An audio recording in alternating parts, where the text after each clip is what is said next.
Hello, everybody. Happy Wednesday.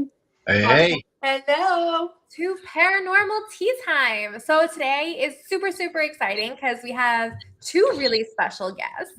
We have Lisa Lascala, our team member from Full Moon Paranormal, helping us co-host tonight. And of course, we are joined by the legendary paranormal icon, godfather of the paranormal, haunted collector, author, everything else under the sun, etc. Zaffis.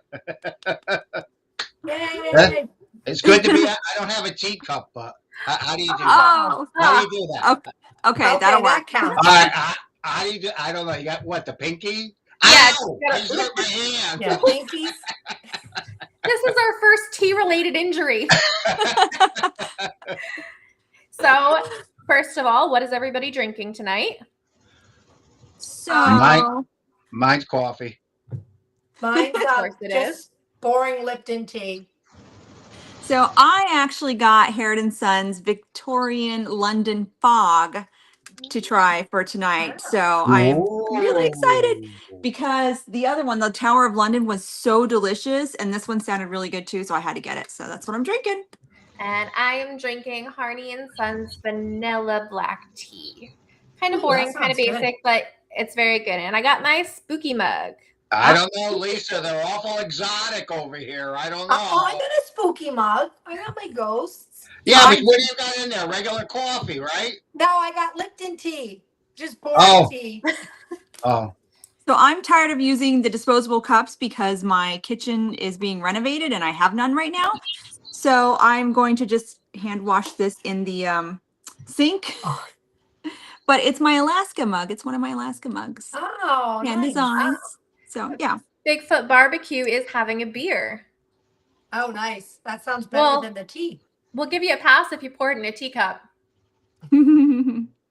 Make sure you check because there's something in between two boards in the kitchen where something's getting pulled out. Who? Steph. What do you mean? In your renovation, check. There's something bright and shiny. Something bright and shiny. Okay. Where something's getting pulled away. They ripped the whole kitchen out already. They've got in the new cabinets, most of it anyway. Okay. We're waiting on the countertops. There was something shiny that was either in the wall or in where the pipes were. I don't know, a coin or something.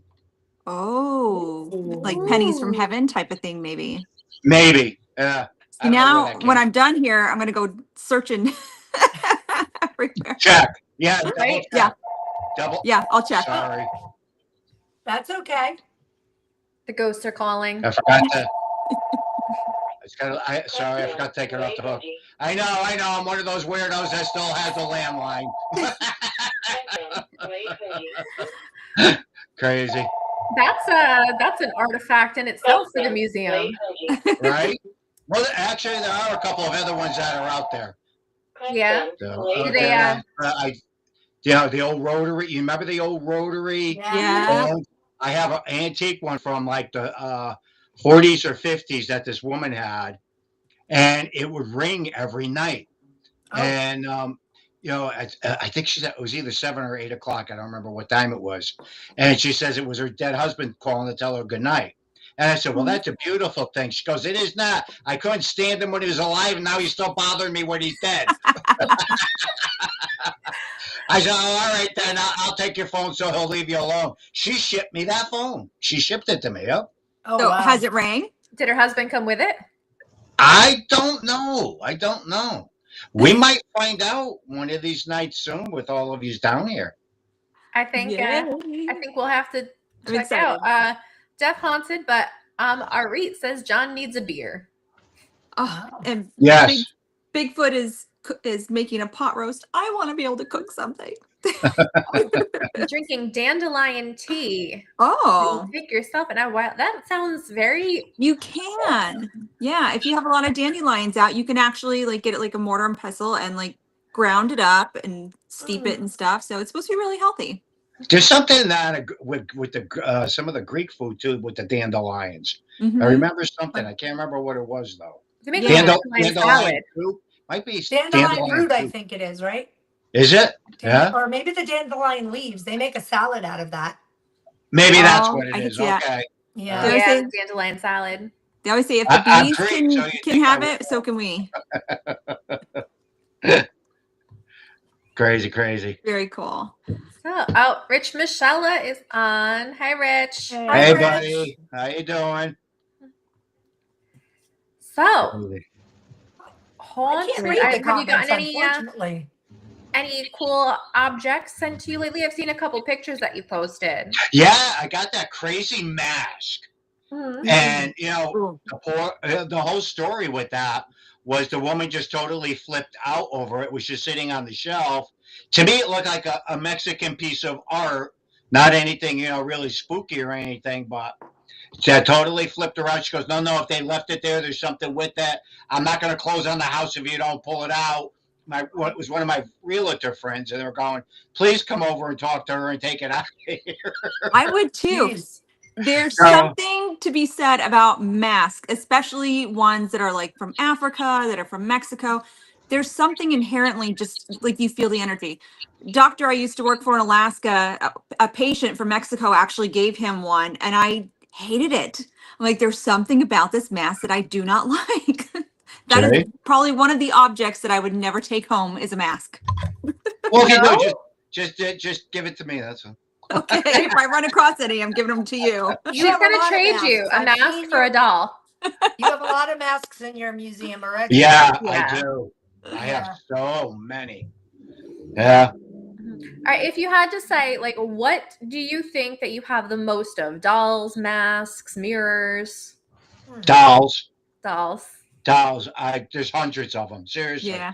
I mean, they're just like boxes and box. Actually, I started cleaning the room next to my office because at one point in time I used to teach classes in there. Now it's a storage room. But as I was opening different boxes, it was just like dolls and dolls and dolls, and I'm like, it's unbelievable the amount of dolls. But mirrors too. I'd say I have about at least 50 mirrors that came from Wow. different things from over the years. I have one mirror that survived a fire up in Maine. Only thing that survived the house fire, and they claimed they kept seeing spirits in it. And I ended up with that. That thing is huge. Then there was another one that came from a home that they kept claiming they thought it was like a scene out of Gettysburg with the soldiers that kept showing up in the mirror. Oh, that's Wow, that's Yeah, incredible. so we had cameras and everything on it. We never captured anything, but it would be so cool if we were able to. You got to Mhm. stick that in the back of your car and bring it to Gettysburg. Right? Bring it home. Yep, Let's see. definitely. He rides around with a lot of weird stuff in the back of his know. car. Todd Cocotilo says hi, everybody. Hope everybody's having a great week. Hi. And Mr. Barefoot Paranormal, Robert Bandoff, is in the house. Yeah. Oh, that's one of the jet Sandra and setters. Robert. Yep. Yeah, those Hi, are the jet Robert. setters. Todd actually has a question for you, John. Do you have any specific item that you were drawn to and is your favorite, so to speak? I think it's mainly the things that I, had received from my uncle that mean the most to me. They're not necessarily anything that have any hardcore stuff with them. Mhm. Is there energy attached to some of those items? Absolutely. But I think those types of things mean more to me than anything else. My most personal one is the little Blessed Mary statue that came from the haunting in Connecticut, and the hands melted off. Oh, wow. So again, do I think it's haunted? Yeah, but I think it's by a positive energy that it was able to break everything, and that was so unique. I mean, it Yeah. freaked out a priest, so Yeah. again, that tells you something right there with that. Yeah. Occult items, I think, are the creepiest though. Different things that are used in ceremonial magic and different things of that Yes. nature. About 2 weeks ago, give or take, I had worked on a case where they broke down another altar, and one of the idols was this gold mask. And this freaking thing was pretty old. And it went through, I guess, a couple of the different generations of the people. And then finally, he, decided he wanted to break it. He was afraid of the energy of it, Mm-hmm. and had sent it to me. So that's pretty cool too. That's recent. So Yeah, I mean, we know, like, just even with spirits, when talking to spirits and things like that, like, and taking in objects from antique shops, it's all about your intention with these objects. Mhm. And when you set your intention up to do maybe, something negative especially like in occult items, it makes sense that it would have something kind of more negative attached to it. Yeah. Yep, because you're putting your intentions, your thoughts, your energies out into these items. Yeah. Yeah. So, Sandra is here too. Mrs. Bandoff, the other half of Barefoot Paranormal. We got both the jet setters in here tonight. Yes, we do. Trouble. And Eric Barber. Hey. Oh, Good hi, evening, Eric. everyone. Brianna So- has another question for Yes. you. John, do you have any items that you've had to get rid of due to them becoming a problem? There has been over the years items that I do not keep. What I end up doing is I either bury them or I throw them into a body of water. Do I bury them in my yard? No.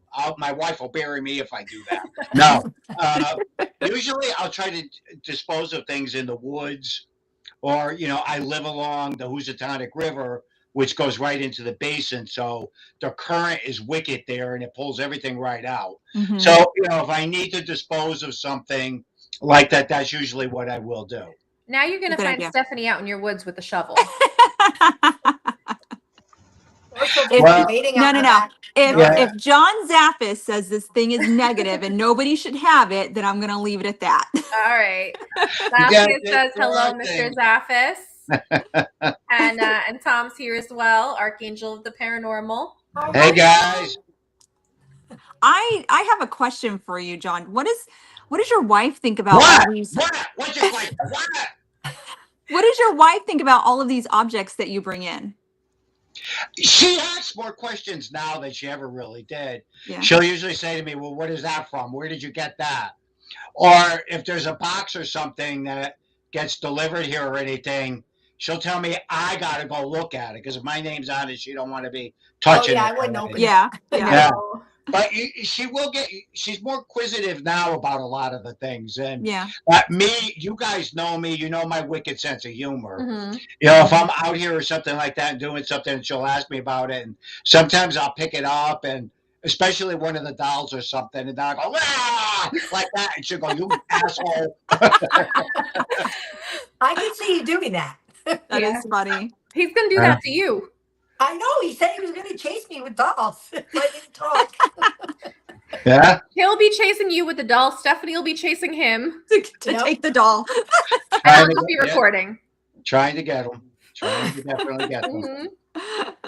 So can I ask you a question? You ever get any Dybbuk boxes? Oh, I have like 5 or 6 of them. Oh, wow. I have 4 that have never been opened. Now it's so freaking weird that you brought. Lisa, you're psychic, aren't you? I was thinking about that today. I don't know why. You're psychic. I'm Okay, tell me. working on a case right now. Okay. I don't know what. I think you guys heard me say this before. I don't know what it is. Anytime I'm going to Pennsylvania, I end up getting involved with the case.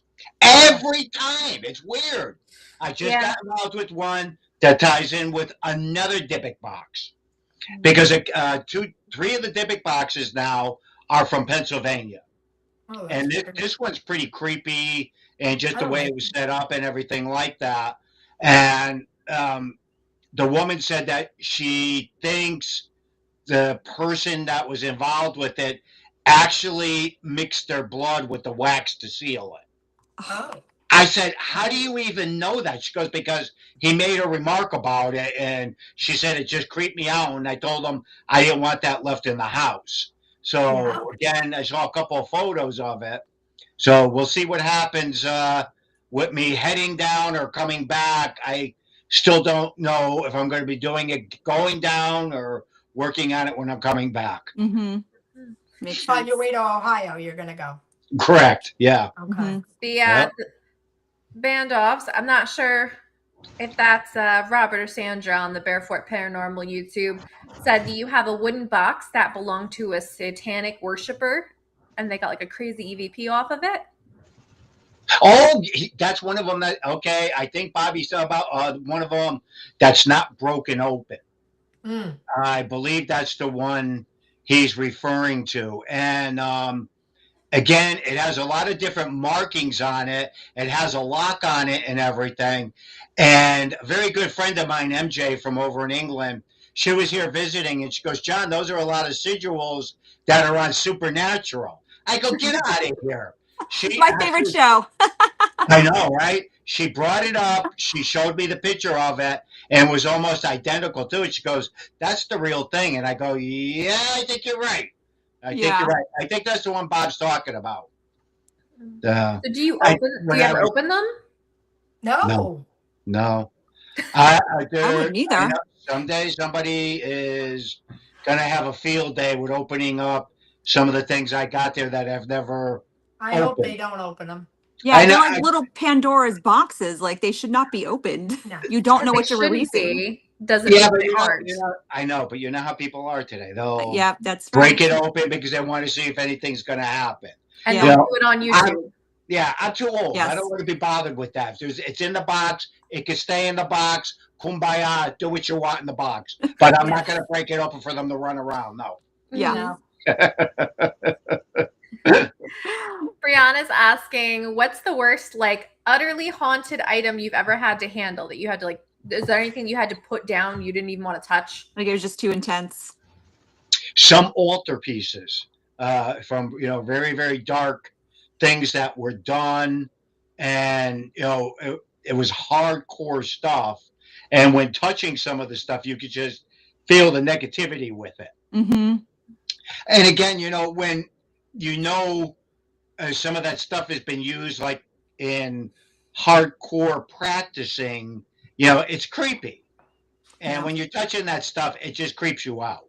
I mean, that's almost like a few of the things I have from funeral parlors and things of that nature that are old creepy things that, could have or may not have been associated with anything. They're still creepy. There's there's still creepy items and you still get a creepy vibe off of them. Yeah. We see a lot of those that are just like not necessarily full of activity, but just creepy as hell. Yeah. Staring at you in the middle of the night. Those are the ones I love the most. Well, that was one of the most disappointing things. I don't know, you might remember it back in North Adams when I was working on possibly buying the old funeral parlor. It was in. It was Was that Haunted Collector? No, it was before that. Okay. It was prior to anything. Anyways, it was a super, super old funeral home in North Adams, Massachusetts. It was closed up, and they still had the old creepy velvet curtains up. Mm-hmm. And I wanted that place so bad. It was so creepy looking, but it just didn't end up working out. But anyhow, so what's meant to be will be. Yeah, exactly. Mm-hmm.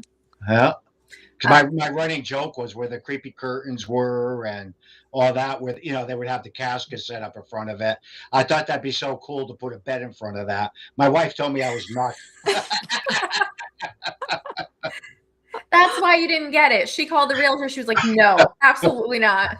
That would not surprise me. Trust me, it would surprise me. That's hilarious. I mean, would you actually be able to sleep if you live there in a place like that? I don't know.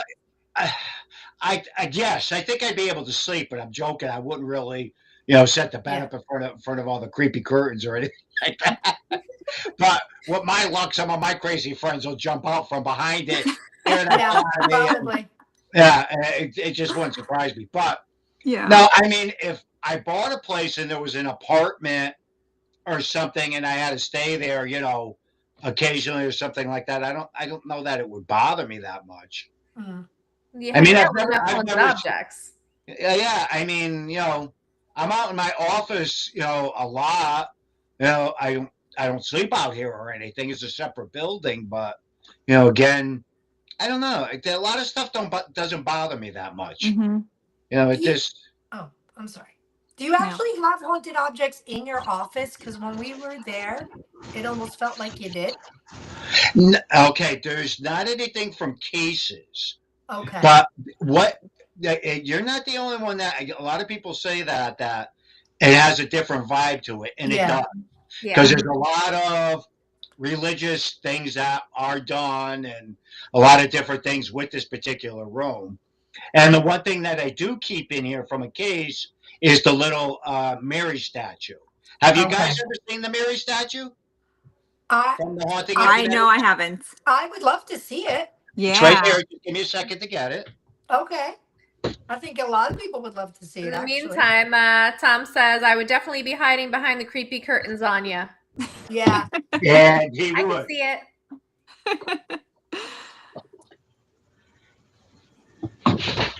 He definitely Wow. I'm would. actually excited to see this. He definitely would, and he'd have Stacia helping him.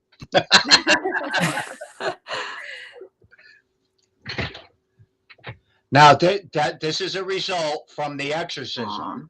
Oh, And wow. as you can see, the Wow, hand, she's beautiful. I think it's haunted, but not in a negative perspective. I've never felt that way.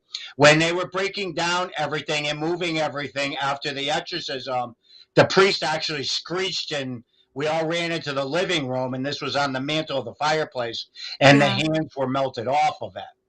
And So sorry, go ahead. Go ahead. And for many years, we never knew what happened to it. And years later, Carmen Snedeker, after her kids were grown up, was starting to lecture, and her and I would team up doing things, talking about the haunting in Connecticut. And one day she goes, I got something she's my Southern Belle. I call her my Southern Belle because of her accent. And she said, I got something for you in my purse. And she pulled this out and opened up the newspaper and pulled it out, and it was the statue. And I went, we often wondered all these years whatever happened to that. She says, I always kept it. She goes, now it goes to you, and it goes in your museum. So oh, wow. Again, it's just it's plastic. I mean, it's just the fact of what it represented and what it was involved with means more to me than anything else, I guess, really. Yeah, I get the feeling of just something very mild, like almost like little whispers, little waves, little bits of air that cross through. Nothing major, just but she kind of took a hit, you know what I mean? Yes. She took a hit, and yes, absolutely. Kind of like crystals do. Whenever crystals take a hit and they break, you gotta, you're supposed to bury them. I feel like she took a hit too, but her job isn't done. Yeah. If that makes sense. She's still watching over things. Yeah. Definitely. Absolutely. That's my feeling. I think she is, and just keeping an eye on the old man here. And yet, now here again, another funny thing. I hadn't talked to Carmen in, I don't know, it's been a while. It's been a minute. So I like that new saying everybody's saying now, it's been a minute. I get a kick out of that. Anyhow, it was today I was talking to her, and we were just chit-chatting, going back and forth, and talking in general about some of the different things and things that are going on and happening. And she'll say, John, and I go, yeah. I call her Auntie Carm. I go, yeah, Auntie Carm. She goes, I still can't believe you're out there doing all this stuff. Where, as crazy as everything is out there now, I don't know if I'd ever be able to do it. I go, Carm, I said, you won't be able to put up with it. No, it's definitely getting wild. Yeah. More wild by the minute. Yeah. She'll look at different things and see different things, and she'll go, I can't believe how vicious it is. She goes, I thought it was bad, back when our case was going on. She goes, now she goes, nobody cares what they say or do. And I go, nope. No. Yeah. But it's also our job to teach the younger generations on how to investigate properly, how to be respectful, how to bring the good energy into the field too. So we have an obligation. How's that working out? For the ones that I have helped immensely, it's working. I'm just teasing. No, because there's a lot of people out there that are absolutely fantastic. And like I said, at the end of the day, it depends on how somebody's doing something and they view things. Yes. When somebody calls me and I say to them, what are you looking for? What do you want to get out of this? And you start telling me you want a TV show, and you want to do books, you want to do this, you do that, and already right then and there, I'm just like, okay, you're going into it for the wrong reason. Yeah. Because a lot of people going into it for those reasons, you're not going to get it, because people can tell, like the legitimate people in the field can tell when you're in it for the fame, for money, for TV shows. Mm-hmm. Again, too, it's okay. I don't have a problem with it. Right. I mean, but again, I just never viewed it that way. That's why, because people laugh at me. You guys know that you could be sitting there talking to me, and I'll come up with talking about a story you never heard me talking about, or a case or an item just that comes out of the blue, because I don't always talk about a lot of the stuff I get involved with. I just, go out, do what I have to do, and that's usually the end of it. So, Yeah. but a person that is trying to build a career behind a lot of this today, there's too much out there now. There's just way too much. Yeah. You gotta remember back in my day when I started, there was maybe a handful of people, if that. Ed and Lorraine were around, Hans Holzer, Barry Tapp.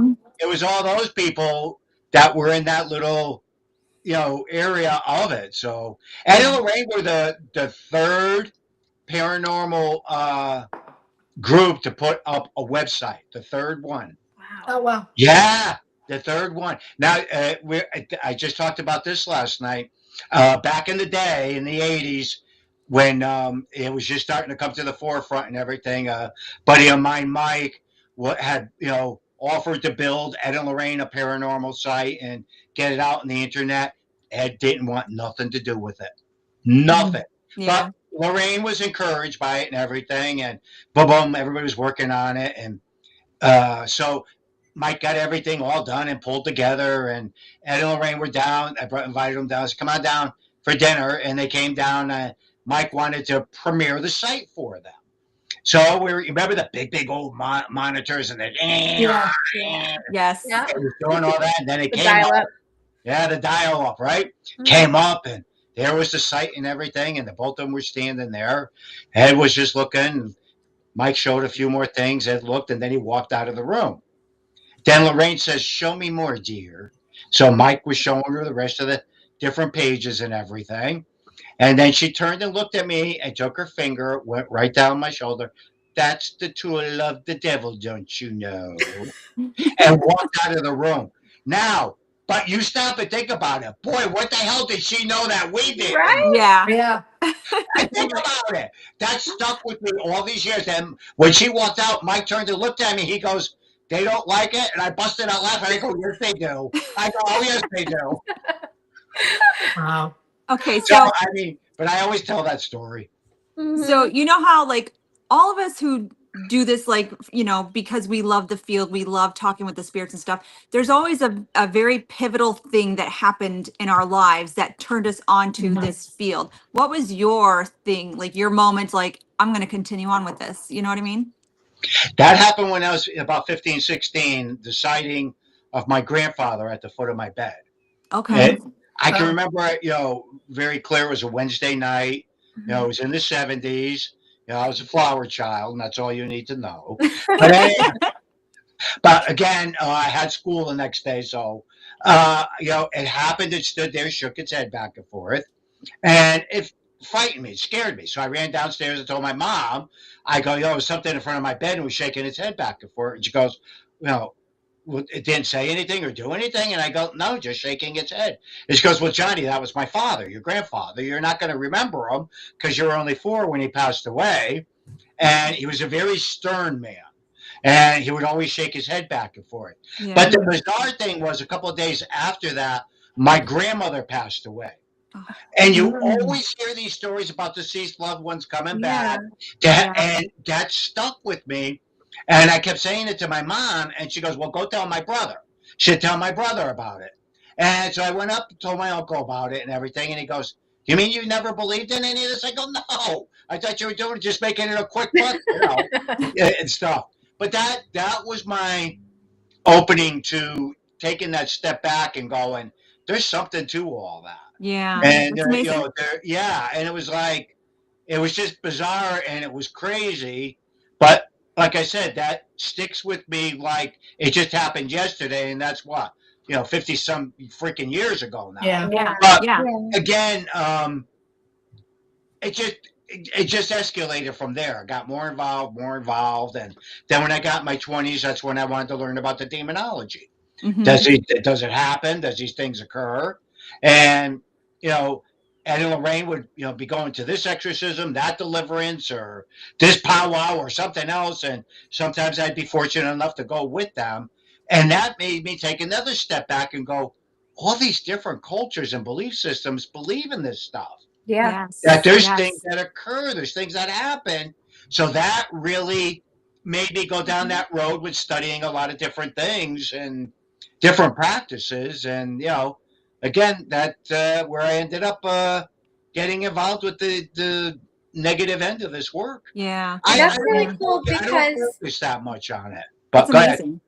well, all these different cultures, different religions, they're so different, but they have so many of the same elements. They have, the demons, the evil spirits, Mhm. Oh, yeah. things like that. Yep. So it kind of makes you think, if they're all saying the same thing, are they all Yeah. wrong? No, they just have No. different names for it. Mhm. Different Yep. names, different ways of doing things and handling things. Yeah. But the end result is the same thing, is to get rid of that quote unquote negative energy, Mhm. negative, whatever you want to call it. Yeah. So again, I'm Roman Catholic and I go by that. That's what I use for me, but that doesn't mean anybody, everybody else out there is. So, but I am so fascinated by all the different rituals and the different practices, watching Native American, the Buddhists, the rabbis, when they perform these things. And my running thing with me always was, they go in there, kick ass, and everything's done and over with, and they're out. Yeah. Yeah. And Then they celebrate. correct. Yes. Mhm. Yeah. And do you think it's not really the ritual itself? It's more the intention of the ritual that they're doing it, right? I think it's whether- both. Yeah. You know what I mean? Both? Yeah. Okay. I would say both too. Yeah. Yeah. Definitely. Well, intent is Hey, everything. Maria. Yes. So again, when intent is put into play, and you have that with, here's an interesting perspective, because everybody always says there's, including me, there's a lot of power in prayer. Right. Mhm. Oh, there's no way, Jose, that there isn't. In chanting, humming, Mhm. look at, we got the monks that, do all the humming Yeah. and everything like that. And again, with the power of that collective, I think is what helps. Yeah, to, that's what I mean. It's the power Yeah. of that intention. Yeah. And yes, yeah. See, There's- sometimes I there's- wonder if, when we're out investigating, rather than like a spirit coming up and touching the REM pod, it's the fact that there's like 10 people sitting in a circle, all staring at this REM pod, like kind of willing it to go off. Yeah. So how much Yeah. of it is like spirit versus like how much of it is us projecting things? Hmm. I want to say about 50-50, if even really that. Because when you have the collective of energy, you can cause a lot of things to start to occur. So That's true. Yeah. I think a lot of us realize that more now. Okay, it's just like with us. We have a certain group of people we bring in, or we work, I shouldn't say bring in, but work with, and we know 90% of the time we're going to have activity. Yeah. Right. And then you could go with a different group, and everything else could be totally flatlined. Mhm. Right. Yep. Why? Why does that occur? Why does that happen? Because again, the collective of energy, Collective. Yeah. thinking, yeah. that's what Yeah. can cause things to occur or cause things to happen. Yeah. I honestly do believe that. I like to Yeah. think Yeah. we're just a fun group and the spirits like hanging out with us. Yeah. Oh, we are fun. Well, that Yes, too. definitely. That too. All right, we have a bunch of questions. So Sean, actually, Nicole's husband, made a very good point. As long as people aren't praying to demons, and the demons are saying like they're healing and stuff. And I've seen, I know certain people that like to, I guess I would say, pray to demons and think that these demons are helping them and that they're their friends. And I'm just like, nope. We don't play that game, And it makes me worry for them, because obviously I'm feeling like, okay, these demonic energies are probably just absolutely manipulating these people. Of course. And like, they're going to nibble them down until they got their soul, and then they're just going to go poof, I'm gone, I something. feel like half the people who are playing with demons are nuts and have never encountered a demon in their life. That's Sorry, true, like you're not too. carrying a demon around in a shopping bag. You're not. That one. You Yeah. sure? Yeah. Well, yeah, you have to look at that from, I think, a couple of different perspectives, because you have people, that is their belief system, that's their practice, and they work with that. Okay, a good example would be that most people could relate to. A lot of us talk more openly about jinn and jinn today than we ever did before. Yeah. Again, in our culture and society today, that is brought into and put under the umbrella of devils and demons. Mhm. So there's a lot of different ways I interpret things and look at things. And if a person is doing something because that is their belief and their practice, that's their choice. So therefore, I'm respectful of what people do. Now, don't get me wrong, Steph. I'm not interested in doing that myself. Yeah. Because usually when I've been in those environments and I've witnessed and seen a lot of shit that people would never even believe if I brought up. But anyhow, and but again, like I said, that is their culture or their belief system, in working in conjunction or doing that. That's fine. That's their thing. The one thing that's most important with that, and always remember that, is when a person is upfront with you about it. Person tells you, okay, I practice this and this is what I believe in. To me, I find that more respectful than anything. Yeah. It's when people Sure, are yes. behind the scenes that do that and don't tell you, is when your guard really has to go up high. Yeah. I Yeah. just don't like, it's not something like, I don't invite negativity into my life, into my home. Like, I have children, it's just not something I can mess with. So I'm usually not around those people, but I know of people that do it. I had a poor gentleman that his ex did some sort of a blood magic over his body, like, and she totally subdued him. Like, she literally bled all over him and was saying some really crazy stuff. And he had an attachment that was portraying itself to be a child. But this thing, like, if we said, okay, make that REM pod go to yellow, it's beep. Okay, turn it to red. This one over here, beep. It did that for a full hour. And I'm like, this is not a child spirit. And we eventually figured out, like, this was something more negative. But unfortunately, the only way I know how to get rid of it would be using Saint Michael the Archangel. But this Well, gentleman, that's very powerful. this gentleman doesn't have that belief. And so I'm like, I can't do anything about it then, because I don't know what else to do. You know what I mean? Okay. Again, this is where we come up against a lot of this. With a lot of people just don't believe in any type of organized belief structure or anything whatsoever. Again, that's their choice. And there's not really anything we can do per se, but you reciting the St. Michael prayer, you're doing that to help protect yourself and your environment. You're doing that, again, at that point, for your protection. Yes. So again, you're doing it and handling it the right way. And that is that individual's choice. I come up against it all the time. Yeah. So again, I love the people that say to me, well, I want to keep X, Y, and Z ghosts in the house, but I want these 3 other ones to go. What do I look like? I'm gonna You. You're playing the they're all hokey-pokey with gone. ghosts. I'm not Whoopi. I can't do that. So, but people do that. They'll go, they want to keep the good ghosts, but they want the bad ones out. Yeah. Well, usually if you're going to clear something, it gets cleared, period. Correct. Yeah. It's weird the way people look at stuff. Yeah. It really is.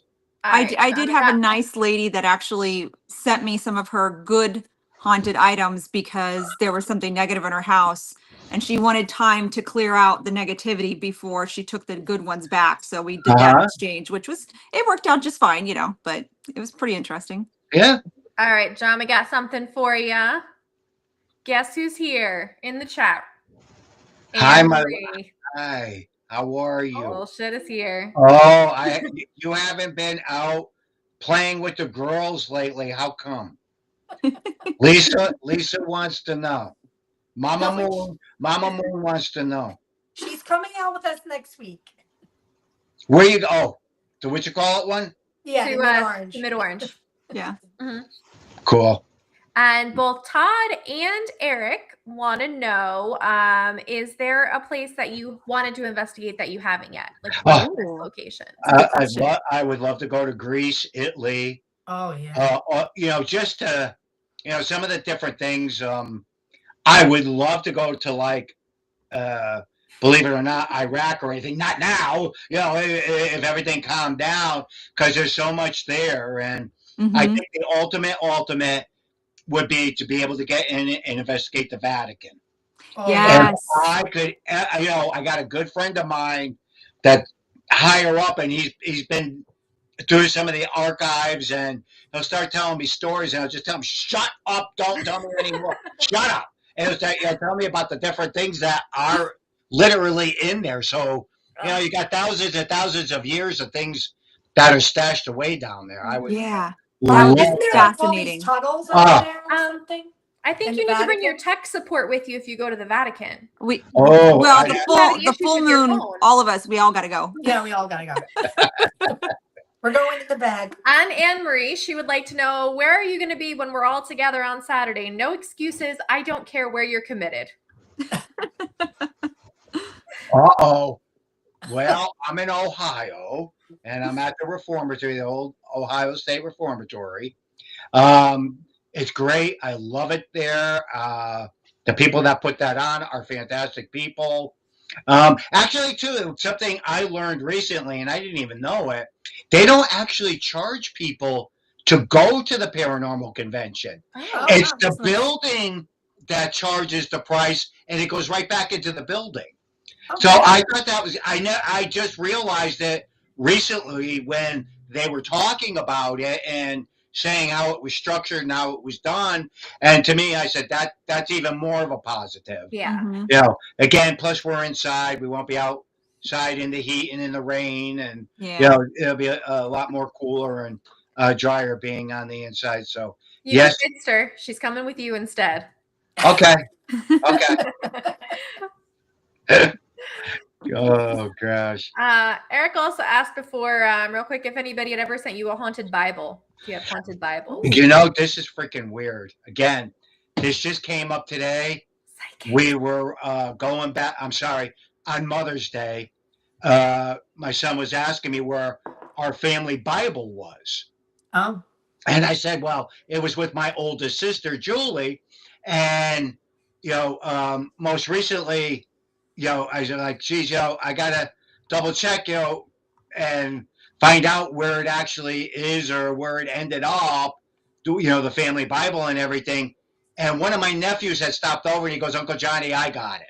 I went, okay, as long as somebody has the Bible, I said, I just didn't want to, just see it disappear. But my son started asking me about Bibles. And he goes, Dad, I said, Chris, I said, there's at least 15 or 16. So I started showing them a few of them that were out there. And I go, that's odd. I said, you never usually ask me about anything, but yet you're asking me about the Bibles. Why? And he said, because I like those real old ones with the cutouts in them and, how heavy, the covers and everything. I was just curious. It's because you never really talk about the haunted Bibles that you have out there. So I said, well, so much shit out there I don't talk about. So that's actually a good question. How do you think a Bible gets haunted? Depends on what it's used for. Okay. A lot of times with, practices and beliefs. Okay. Again, thought and cause. Can grandma's energy be attached to that old Bible? Oh, okay. Okay. Like attached to somebody. Right. Now, also, remember in a lot of occult practices, Bibles could be used in a reverse. Yes. So therefore, I have a few of those that are definitely on the negative. I have one from the 1800s that when they were using it in a negative ceremony, the damn thing lit on fire. Oh, wow. Whoa, yeah. Scary. And, you could see it. It's all singed, but it was just weird. And, it was kind of crazy. So yeah, you never know with those types of things that sometimes how they're going to get used or how what's going to portray with them. Mm-hmm. No, Well, it makes that makes sense. sense now that you said Yeah. it. You know. Yeah. Yeah, it So definitely in makes terms sense with using a Bible for something else because, I mean, I know in Alaska there was an issue where people were coming into, because I'm Catholic, so I go to Catholic church, and people were coming into the Catholic church and they were wanting to stand in line for the consecrated host, but they Mhm. were taking it and not consuming it. They were taking it with them so that they could like do something to it. But our thought was, if you don't believe that God is real, why are you taking it in the first place? So Because it counters the significance behind it. mhm. You Okay. got to remember those are blessed items, Yes. and Mhm. the body of Christ and blah blah blah blah. Mhm. All Right. that to take that and use that on a negative perspective is a very powerful Yeah. tool and element. So Yeah. again, that's why I smiled when you said that. I've heard of that from quite a few different times. It's But kind I'm of not scary. religious or anything, but I'll still use holy water Mhm. because to other people it may have a meaning and an intent, and to spirits, as a trigger for things, Mhm. Mm-hmm. because that may be what they believed. Right. Mm-hmm. So I think it comes Yeah. down to each person's personal. Well, that's the funny thing. A lot of people don't even realize when we talk about the holy water and everything. One of the main ingredients in that is sea salt. Mhm. People don't know that salt is used in that. And Yeah. again, people say to me, the running joke was when we were out on the road filming and everything. We always had a case of sea salt in the truck. And the first season, they thought I was freaking nuts. Then automatically after that, it got put on the list of the different things that we had to make sure we had because I Mhm. throw sea salt all over the freaking place. Yeah. Because the iron content of it is what helps to calm a lot of things down, and Yeah. it's just been used, going all the way back to Egyptian times and everything else. So Well, the iron has a significance in itself, so Mhm. that's I didn't know that, but that's why they use salt. I yeah. learned something today, guys. Yeah. Wow. Sometimes I know things. Sometimes. Yeah, you know a lot of things. I learn something interesting when we talk. So Todd had said we have a family friend who was a helicopter pilot during Desert Storm and shared some crazy paranormal experiences while over in Iraq. Yeah. So I would believe it. Mm-hmm. Like I know about the history of the Ifrit, so that's a little terrifying to me. A lot of our military men and women that come back from these different countries and everything, when I deal with them, and believe it or not, it happens quite often. Mm-hmm. And that helps to contribute to everything else these poor people go through. The stories they tell you about, the practices and what they've seen. And, it's creepy. It's real creepy. They'll tell me they wish they never seen it or never experienced it. Yeah. And that affects them, along with all the other things that they had to witness and see. So, So my that husband spent time in Iraq, and when he came back, he was a different person for a while. It took a long while, and there's still to this day, he will be talking to other military people that had experienced the same stuff, but as soon as like one of us come around, it's crickets. Like that's Yeah. you don't talk my about it's different when they deploy because my husband deployed as well, and and there are some crazy stories actually over in the desert about UFOs. Oh Yeah. And a lot of military members seeing UFOs over the bases. Yeah. Okay, here's something that you guys will find cool. I talk about it more now. Years back, I had military people come over to the house and they were filming. They wanted to talk about how I thought different things occurred from, the demonic realm and blah, blah, blah, blah. And they kept saying, no, sir, yes, sir, no, sir. As soon as I hear that, I know that's military. Mhm. And there was 5 of them. And again, they were in civilian clothes. Nobody had uniforms or anything on. So at the end of it, and I go, all right, I know you guys are all military. I'll go, what the hell are you doing? We can't discuss that, sir. It's classified. We can't discuss that. Ooh. I was like, this is really, really weird. A few years went by, and a good friend of mine, we were talking and everything. She goes, a few years back, I filmed for the military. I went, what? I go, I did too. And I go, I don't know what it was for. She goes, I do. And I go, what? She said they were doing a training program within all the different branches of the military from the supernatural paranormal level. And there were 5 of us that were picked to talk about it.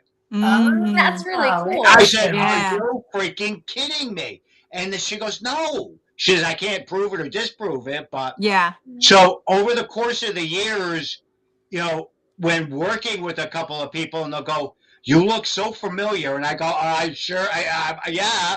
And they'll say, were you involved with any of the training for the paranormal supernatural thing? And they went, that's where you were. You were in that. And I go, yeah. And they go, man, you had a gray beard back then too. I go, I know. It's been since I've been 18. Oh, that's awesome. So what do you think about all this stuff that's coming out now with like the UFO disclosure and the military and all that? There's no doubt in my mind that all this occurs. Mm-hmm. I've always believed in it. I've never been able to say that I did not believe. I mean, okay, here's a cool story. We don't talk about UFO shit. This girl I was dating, her aunt was a scientist out in 51 area out there. Oh, wow. Okay, she was retired. Now I'm going back years. And it was Christmas time, and she was sitting there, and we were talking, and she goes, my niece tells me you're involved with some of this stuff. And I go, yeah. She started talking to me and telling me about some of the stuff that she's seen and witnessed. And my jaw hit the floor. But anytime anybody else came in the room, she stopped talking about it. They walked back out, and she would start telling me more about it. Yeah. And then I just said, I can't believe you're talking about any of that. She says, well, I'll tell you about it. She goes, you believe, the rest of them don't. Ever since then, and that, man, oh man, what was I, 15, 16 years old when that was told to me. Wow. Yeah, I believe it. Awesome. Yeah. We were stationed at Buckley Air Force Base in Colorado for 3 years, and my husband, given his rank and his job, he got to do like the actual like internal like tour. So the big golf ball things, they're satellite information, and there's people inside of them. And he got to go in there, and I'm like, did you see any aliens in the space? And he's like, I can't tell you. He cannot tell me whatever he saw inside the golf ball. We've actually had UFO sightings right over Stewart here. Yeah. Oh, yeah. I believe it, yeah. Yeah. And Definitely. of course in Pine Bush. Yes. Yep. Lots of All over those. Pine Bush. Yes. You guys are going to laugh. Do you know I've never been to Pine Bush yet? What? Really? It's only an hour. It's an hour and a half away from me. I know. Right. And I still, one of these days, I have to stop. You would love the museum. Yeah, no, you have to come. Yeah. And come, and we're gonna have lunch or something and go to the museum and look for aliens. Yeah. Debbie Cool. says hi, everybody. Hey, Deb. Bye. Cool. Yeah. Cool. Yeah. Again, like I said, I laugh and people go, I can't believe it. They'll go, some of the places you haven't. There's a ton of places I just never been. Yeah. I just, if it happens where I'm in the area or something and I can pull it together, I'll do it. That's like in the fall when I'm out lecturing. I go to campus after campus after campus. People go, oh, go see this, go see that. There's no time. I don't have the time to.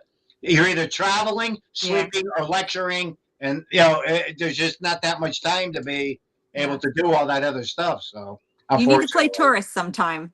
Yeah, I know, Anne-Marie I never know. went either, and she went to Pine Bush Elementary School. Oh my gosh, how does that She even did. happen? She actually did. Oh, maybe we can arrange a tea time. I almost lost my tea. You're making her choke. I saw that. I think we'll go and have tea. Pinky's up. Have you seen Bridgerton, John? Huh? Have you seen Bridgerton? No. Well, in Bridgerton, having tea is used as for something else. Anne-Marie knows. What's it used for? So spoiler alert, don't if even anybody know. has not seen Bridgerton, Violet Bridgerton is a widow, and Okay. she has a new friend, and she says, "I would like to have you over for tea." And then he gets there, and she says, "I am the tea you will be having." Wow. Very risque. Yeah, Wow. this was That's why like you girls like Victorian that show. times. Mhm. I was Oh, excited for her. Yeah. But that's another thing we'll put on the hit list. Oh, There a we go. museum. Yeah. Yes. Not Bridgerton. Yep. Yep. All right, so we got a couple minutes left. I'm gonna Yeah. put your website up so everybody can see all your stuff. Anything that you want to plug? You have the convention coming up this weekend, like you said. You have your books. What else do you have coming up? Oh gosh. I'm I usually any of the events that I'm doing or working on, I usually always have them posted right on my Facebook page. I got one I'm doing with Dustin Perry over the summertime, someplace up in Maine. There's a Nice. Maine convention I'll be doing in September. Oh, the Maine Paracon, right? Yeah, New Jersey Expo. I Yep. do that every year. There's quite a few of them, just trying to think off the top of my mind. There'll be another one I'll be doing in July in Atlantic City. I just did one a couple of weeks ago. That was pretty cool. Mhm. So, getting out there and trying to do a few newer ones and different ones to intermingle. And where were we? We were just at the mansion. White Hill. White Hill. White Hill. Hill Mansion. That was my first time ever being there. Isn't Well, it cool? Yeah, Day. I was never there before. Giuliano even said the same thing. He goes, I can't believe, the bash. Oh yeah, Gettysburg Bash. Oh, bad. Yeah, how you gonna forget about Gettysburg? You We'll guys be are there. going. You're gonna We'll be there? Yes. Yeah. Hey, at the Gettysburg Bash, none of us worry about the spirits in the field. We worry about the other spirits that are there. Yes, we do. There's plenty of spirits at the bash. Yes, Yeah. there is. Plenty. And everybody's seeing things by the end of the night. Yeah. Absolutely. Yep. June That's it. 27th at Haunted Hillview, Evening with John That, Zaffis. thanks, Tom. Haunted Hill. I forgot about that one too. That's why a lot of times I say that it always catches me off guard because I never actually remember unless somebody points it out to me. So, So if you're not following John yet, follow him, hit up his website, his Facebook, so you can get up to date on all of the events, all the conventions and everything. Mhm. And if you ever get a chance to listen to this man speak, it is funny, it is informative, and a lot of times he brings haunted objects. Yes. yeah. Sometimes I bring out, some of the things that I've collected and, have the little thing there telling the history and the story of it. Because a lot of people ask me too, do I bring out the really hardcore dark objects? No, I don't. Mm-mm. Because again, I don't, I'm doing it to try and get people to understand and learn some of these different things and get a better understanding of it. So again, I try to be a little bit more guarded and, for a long, long time, I did not bring things out. And it's like, well, everybody else is doing it. It's like, you get to that point, where it's like, well, John, you're coming, you got to bring some of your items, everybody else is. And I'm like, all right, well, what else can I do, Peer pressure. Yeah. Yeah. Well, very Did you- cool. Yeah, said, love you, John. Excited to go to Gettysburg. Cool. Oh, we'll be having fun out Oh, there. Ladrona, there she is. coming. That's Stacia and Tom. I always call her Stacy, and I get so mad at myself. I know it's Stacia. We will have the emotional support cheese. Oh my gosh, yes. Yeah. Especially when they do that bar thing. Oh my God, that thing is a riot. Dave Trader keeps pushing me out of the way. Get out of the way of me! You can't even make drinks. And I go, well, how am I going to make drinks? I don't drink. I don't drink nothing but beer. So Celebrity bartending. John will handle the beer. I'll ask them, what do you want? And I'll just start pouring shit in the glass. They're 3/4 drunk already anyways. Go for it. All right, we got just one more question from Eric. Again, this is John. What do you think needs to change for the future of paranormal investigating to stay true?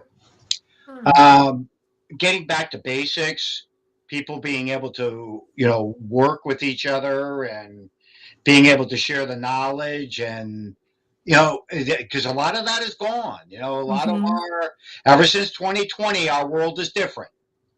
People don't integrate and hang out, and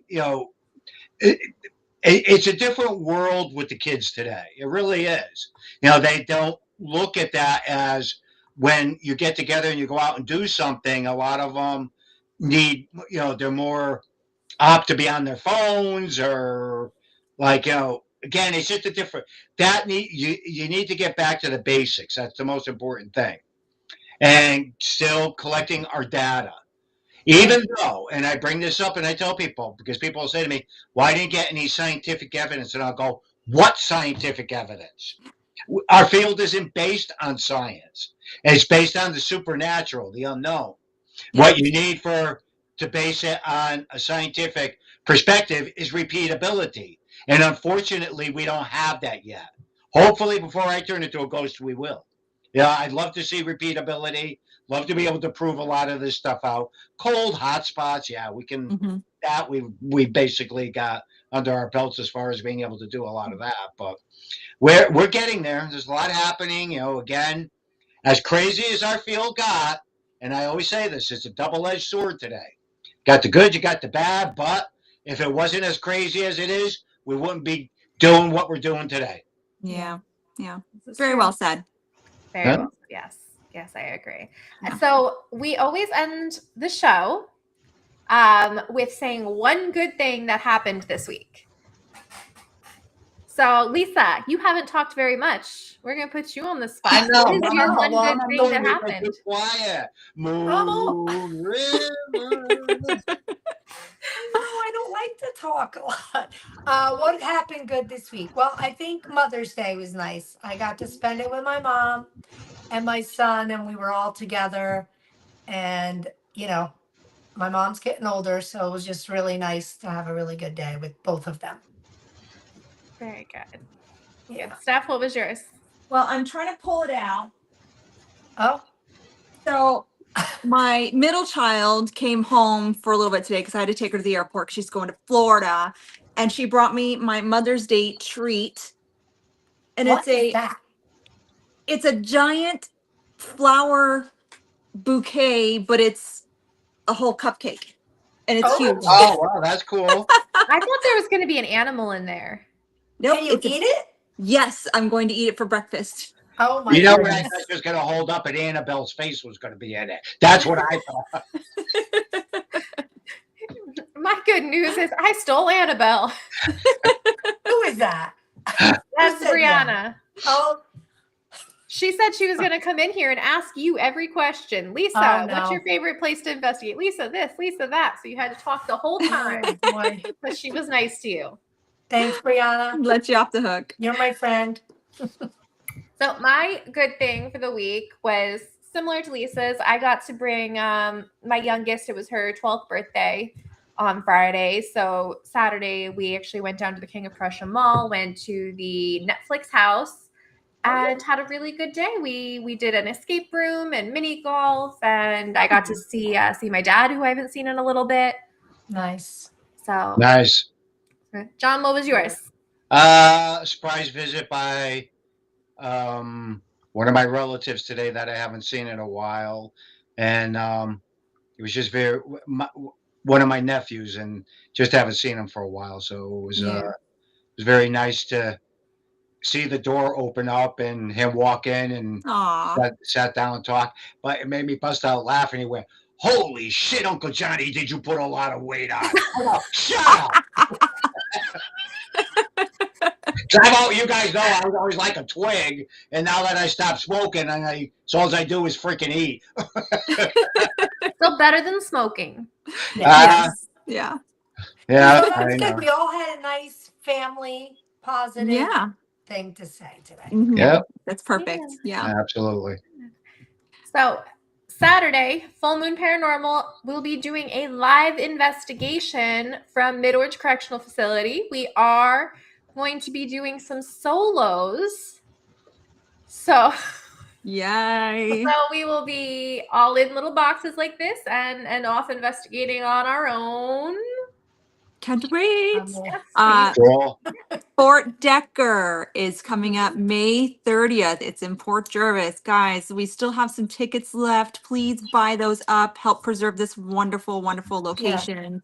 It's 100% of the sales yeah. is going to preserve the fort. So Yeah, please. and that's the important thing is to give giving back to the community and helping preserve these amazing historical locations. So Cool. Eric's good thing of the week is bacon cheeseburgers. that Those works. are always good.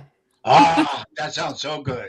Yeah, it The does. funny thing is like that everybody picks on me because when I'm out on the road, I eat bacon cheeseburgers because I don't eat them at home. So, Listen, that's okay. when I'm out on the road, so I love them. Bacon That's cheeseburger. okay. I'm I happy. can pretty much order for all of you at a restaurant. All right, what I'm am I gonna have a having, chicken Lisa? ranch Yep. snack Yeah, wrap. that's right. You guys. What are we all having? Yeah, what are we having? Well, Stephanie's definitely having fries and probably mozzarella sticks. You're having the chicken ranch snack wrap with fries and ranch to dip your fries. John's gonna have a cheeseburger. And I don't know, I mix it up. You do mix it up. I do. You do. She knows And us so well. See, what's she my takes care of dessert? us so good. What's my dessert? Oh, cheesecake. The most important part. You like the cheese? Yeah. Oh, And John's gonna have coffee. if there's cheesecake, I'll have a piece of that too. All All right. I got a cheesecake buddy now. Love cheesecake. Cheesecake and coffee. We're getting dessert. There you go. Perfect. Mhm. There you go. Thank you so much for coming on. Everybody, Yes, Well, thank it was you. John. It was, Thank it you. was fun, Yeah.